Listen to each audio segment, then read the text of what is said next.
A recent report I wrote stated that a quarter of the UK population will rent by 2021. A quarter of the population.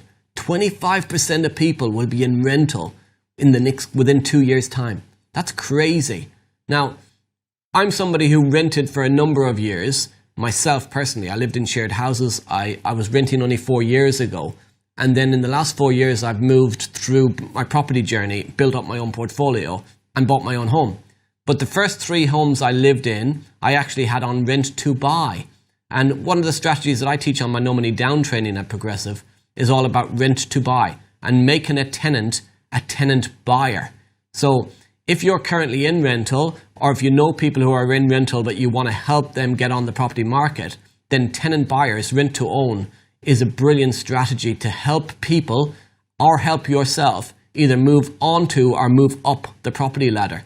So for me, having been on both sides of the rental side and the purchase side, rental is great. Yes, you can move around. I went for something to eat before this podcast, and I was sitting in a restaurant, and there was 3 people I overheard having a conversation. And one lady was talking to her friends about them trying to sell their home at the moment because she wanted to sell their property to fund her marriage, to fund her wedding.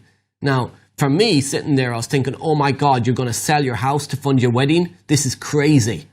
But the conversation went on and I kept listening. And what she said next scared me even more.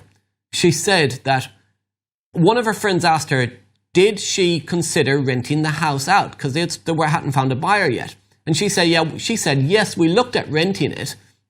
But the problem with renting and having tenants is they'll probably ring up someday and say the washing machine is broken and we'll need to fix it, or that there's a problem with the boiler.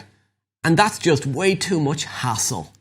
Now, I'm sitting there as an investor thinking the rental income, the money you can make from rental income will pay for 10 washing machines, will fix 3 boilers, will put a new boiler in, and you're saying it's way too much hassle? So you're going to sell the one asset that you have, your property. You've been lucky enough to get onto the property ladder, and you're going to sell that property so that you can move back into rental to fund your wedding?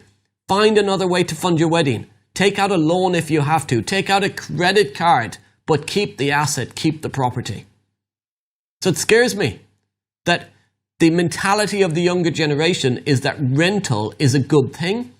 Rental may be a good thing to move around, but it's not a good thing to build your wealth. If you want to build your wealth through property, then you need to be buying property. Whether it's securing the property today and buying it later with strategies like lease options or tenant buyers, but you do need to be securing property for your long-term legacy.